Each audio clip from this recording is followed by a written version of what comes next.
Hey Mama, thank you so much for joining us again on the Mompreneur Show. On this episode, I am interviewing Wardee from traditionalcookingschool.com.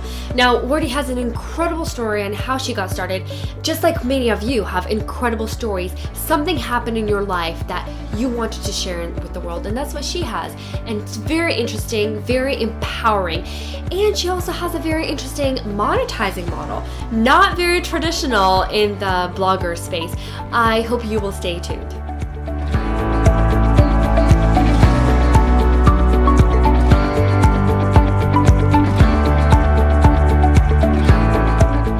Wardee, it's so good to have you. And as I mentioned before the recording, I've been following you for a little bit, and it's really incredible to see your journey and to see how far you've come. It's truly amazing.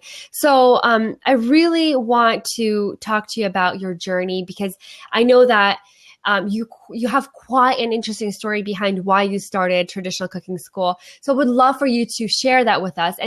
And was an online business in your plans before that? Like, what's your story? I'd love to hear. Sure. I'll try to keep it in a nutshell. I would say I always had a dream of making a living, making money. I mean, I tried various things. I sold Mary Kay. I did all kinds of crafts. One day we had a light bulb in our family when my husband was like, what would be great is if we could have a business that was actually what we were doing Wow. with our life. And it soon came to be true, because we had food allergies and just different issues in our family, health issues, and they were healed through food. And when I began blogging about that and sharing the recipes and the stories and just how much healthier we were getting through food, there was a lot of interest. And then that was the answer to, what are we going to do? What is our family business going to be? We just grew Traditional Cooking School from that, sharing about the traditional methods of food preparation. And if I could just explain a little bit about traditional cooking. Yes, please do. Yeah. I'd love to.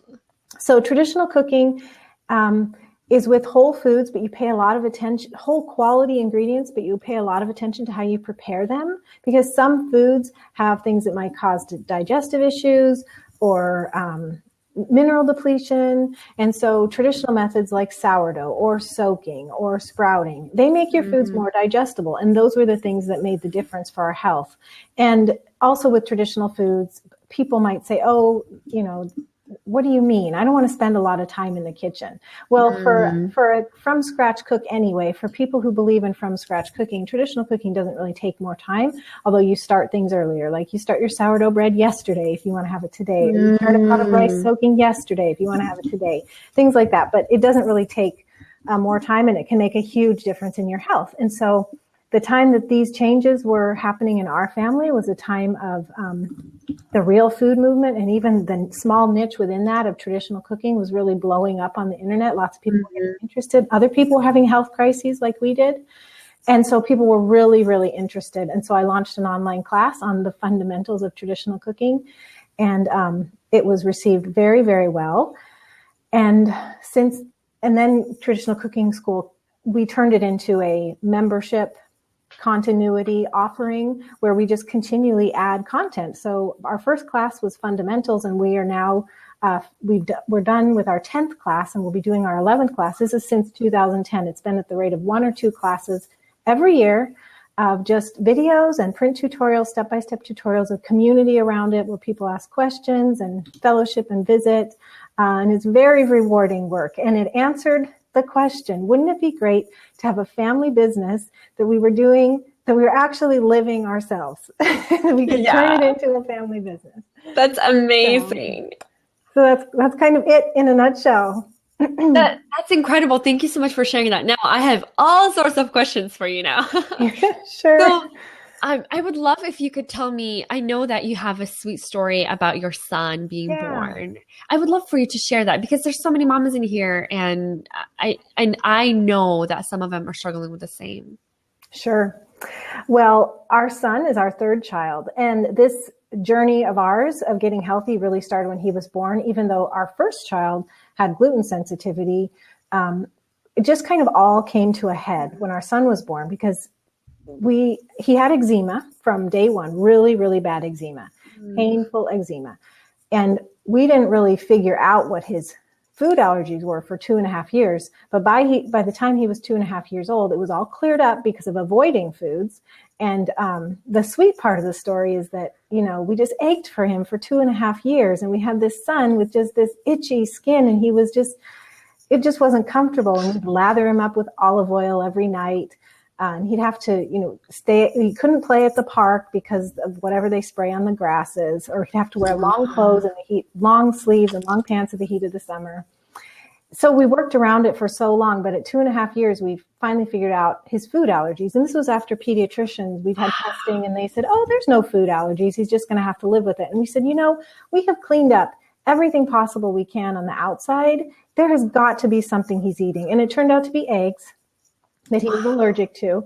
And that was just phase one of the story, because later on, we were introduced to this idea of traditional cooking, where the way you prepare your foods and the quality of the ingredients is very, very important. It's not just eggs, but are they pastured eggs where the chickens aren't eating genetically modified corn and soy, and where they can run in the sun and they have vitamin D? Are you doing sourdough bread instead of just regular whole wheat bread with yeast from the store? So those became very important. And through using the traditional methods, his eczema was actually healed, as well as our daughter's gluten sensitivity. So it was a process, a wonderful process. We say he's like the canary in the mine for us. The story about the canary going into the mines, and if the canary is very sensitive to the gases that could kill the people. And obviously, I'm not advocating killing birds, but the canary could share when it was dangerous for people to go there. And so our son was like our canary, because any things that we weren't necessarily sensitive to, he was sensitive to. So opened up our eyes to this big picture of food and health. And we're Christian, and we believe that God has a plan for the food we eat, and that we have way departed from it in our industrialized food world, commercial foods, processed foods, Monsanto. I mean, food, most of the food, in quotation marks, that's on the shelves is poison. So we feel like we're more in touch with God's design through what we've recognized and learned. We give thanks, even though those 2.5 years were so hard. Just living with a son who's always itching and crying, as a mom, and so do so many people here, that even the little things can just chafe away at your home's happiness, and you have to work around them. And so when that big thing was answered for our family, we were overjoyed. And I finally got to, feel my son's soft skin after 2.5 years, and then see that he could eat eggs again and not rashes because of the healing that had taken place. So that's That's incredible. Thank you so much for sharing that, because we all can relate to it. And I read a little bit about it on your blog, and it's so heartwarming. And there's so many people struggling with their children with all sorts of things like that. But what's interesting to me, I know this is not even the show for health food stuff, but it's so interesting to me. It's so interesting that he had eczema, but then he would go to the park and have a reaction to the grass. But would if he wouldn't have that reaction, or if he would be does he still have a reaction to the grass? No. Okay, that's very interesting. Yeah, very interesting. It's internal healing. I mean, a whole other conversation we can have is the health of the gut. And his body was just basically reacting to food and all kinds of toxins. And so it was overloaded. So it was very easily irritated by pesticides and grasses and weeds and such. And now his gut has healed to the point where he's not overreacting to everything. So it's very balanced. And he's not in that state of being irritated or easily, flaming up with rashes. And he's 15 now. So this was actually a long time ago. No, I mean, yeah, absolutely. And so, no, very interesting. And I really appreciate you sharing that. So how long ago did you start sharing your recipes, sharing what's working for your family, and because obviously it takes some time to grow that community? And how soon after did you launch your school, and how was it like? Okay, well, I was just blogging family and personal things, and then I got into sharing about what we were doing on our food. So then I started a traditional cooking blog in 2009, Gnaufglens, which is the the way we started before traditional cooking school. It's an acronym for God's Natural, Organic, Whole Foods Grown Locally in Season. So now we're traditional cooking school by Gnaufglins, just so people more easily know what we are. But at the heart of it, we eat Gnaufglins, and the first blog was called Gnaufglins. In fact, it still is Gnaufglins, but it's rebranded. And that was in 2009. And the community just sort of grew, and the need for teaching grew. So when I launched our first class in 2010, we had, well, I don't like to say numbers online, but there were hundreds of people who signed up for that very first class. It was a great success. And it was just meant to be a one-time 5-month course, but the demand was so great. We had so many people saying, can you keep giving us information? We want to stay. So then it turned into a continuity membership and has grown from there. That's very, very interesting. Yeah. So I'm in the middle of, and I have never shared this online, but in the middle of working on a community for mom entrepreneurs. And I'm really heartbroken between the membership site, the monthly membership site, and the one-time course. And it's so interesting how you started it as a, what you said, 5 week? 5 month. 5 month. Oh, wow. 5 month. Okay. Potentially 5 month thing. And then turn out into ongoing type of recurring, a value for your members and recurring revenue for you. So that's really incredible. And they asked for it themselves, which is amazing. What would you say? Like, what would you prefer? Well, I can share my reasoning for you on why we do what we do is because if somebody purchases in as a one-time, our work is not done. And we continue support to keep the materials updated and to support their progress and keep the site alive. And the other thing is, how long are you going to sell it for? And kind of the industry standard is you buy something and you have lifetime access. Well, I didn't feel like I could ever ethically promise that, because what if somebody purchased a course and I mean, what does lifetime mean? I could die. My husband could die. We could have disability in our family and not be able to support that purchase. So we just decided to be very upfront about, we are supporting you in this learning process for as long as you want to keep your membership active. And during that time, we'll have webinars and we'll have new lessons and we'll support you in our community. And all those things. And so it very much was a better ethical fit for us. Number one, ethical fit. It felt like a promise I could make. I am here this month. And it doesn't mean that I don't intend to be here in 10 years, because I do. But I don't know the end. And I don't really want to take money from somebody to promise that I'm going to be here in 10 years when I don't hold that in my hands. I'm not in charge. Very interesting. That's such a great view on that, because so many people do create courses and they offer lifetime membership, but you really don't know. So you really don't know. And it makes me a little suspect when I'm purchasing theirs, because I purchase things. Yeah. And I think, well, I better grab it now because it might not be here in 5 years, even if I paid this right now. The other thing is, a community of active, engaged members, people who are supporting it every month, it's like people making a commitment to it. And it makes it a richer community where people are actively working because they know they're contributing every month and supporting this and supporting their learning or supporting the organization. So it's like more of a two-way transaction. Like you're giving, I'm giving, and it's mutually beneficial. I mean, I make a promise and I put it first to deliver service to our members, and they are doing the same thing with their monthly support. So when you started the membership site in about 2010, you said, right? Did you have any other monetizing models for your blog? Did you have any ads or any AdSense, anything on your blog before then? I've never done ads. I've occasionally done sponsored posts. I don't prefer to do that, though. I do carefully choose affiliate promotions, and I usually choose them with products that would support what our members and our readers are trying to do.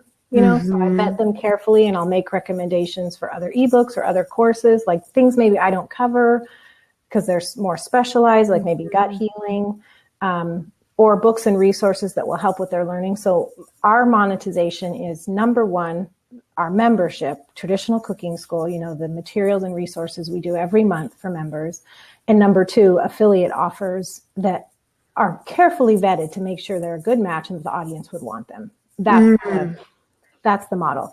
We do have some people who prefer not to learn via membership, and so they can purchase our ebooks.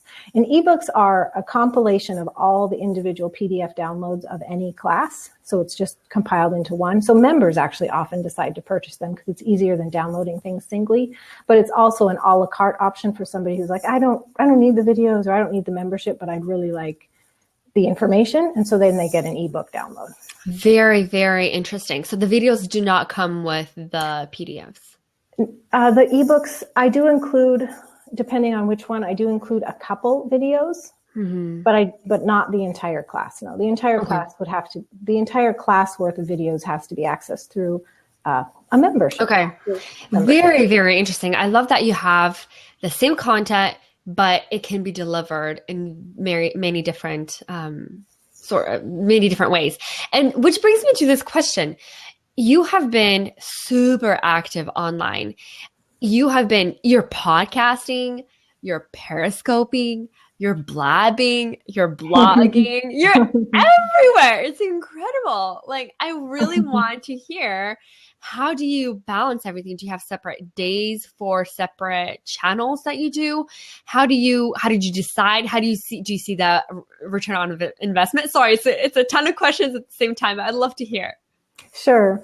Well, I wouldn't be doing any of this if I couldn't fellowship and talk to people. So, doing the videos for you, both YouTube and members, doing the Periscope, doing the podcast, all of it is so selfishly rewarding to me because I don't want to have a conversation in a vacuum, I mean. So,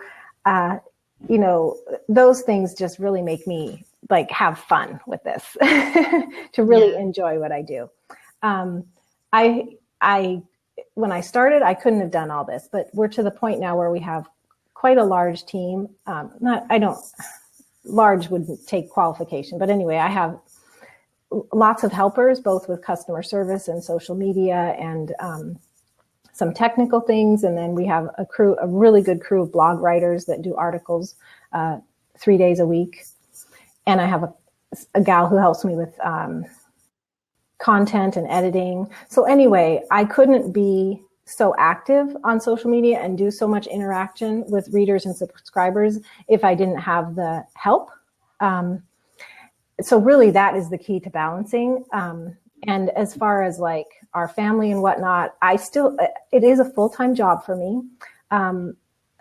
3 years ago, my husband retired from his very stressful management job. So it was really good for our family that he could do that. And so he supports, our children are all teenagers or one of them's out of the house. So, but when he retired, he saw a need for, we were homeschooling and I was having real trouble balancing then with the business and homeschooling the kids. So he saw an immediate need there and was like, this is perfect timing because I'm going to do that. So he finished up the kids' education. And that was great for our family and great for them because he is a teacher at heart. He's a really, really good teacher. And the kids have gotten a fabulous education through him, fabulous high school education through him that I honestly could not have given them. So it was perfect timing. And so I guess it's been about a year. Our house is very small. And because of all the video and audio work that we do and everybody being home, I mean, when you homeschool and you have 4 other grown people in the house besides yourself and it's small and I don't have an office that's in a closed room. So I rented an office in town. This is where I am right now. And I spend 2 to 3 days here a week doing the stuff that I have to batch all day long that if I did at home, the family wouldn't be able to do anything. They'd have to be locked in their rooms all day and they wouldn't be able to eat or go to the bathroom or laundry or anything because it's just too much noise. So you just grow into it. I guess that's the bottom line is as you want to grow and expand your business and your reach, you have to, I have had to learn the hard way to delegate, to save my sanity and save my family's happiness and also to just I think for about a year, I bemoaned the fact that there were so many things I wanted to do on social media and I couldn't do them at home. And I was just carrying this chip on my shoulder. And then it hit me, well, why couldn't you rent a place? Why does this have to be a point of contention and make you like hate your work because there's, noise around?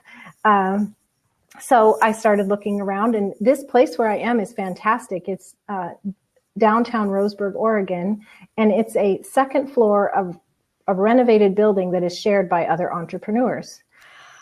So there's, 10, 12 little offices here, and some people are here every day. I just come a couple times a week because I do like to be home. I do. And I have, I'm all set up there to edit videos and do all kinds of work that doesn't require, a studio. Quiet studio. That's amazing. So how do you do your videos in your kitchen? Do you then tell everybody to get out of the house, or what happens? Yes.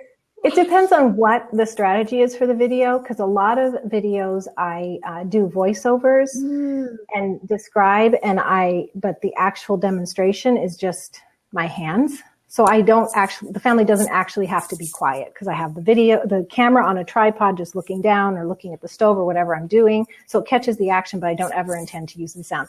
So sometimes it takes a lot, the camera's going to pick up the sound no matter what. So sometimes I joke with the family about how, I'm editing a video and I'm like, you wouldn't believe what I'm listening to right now. That is so funny.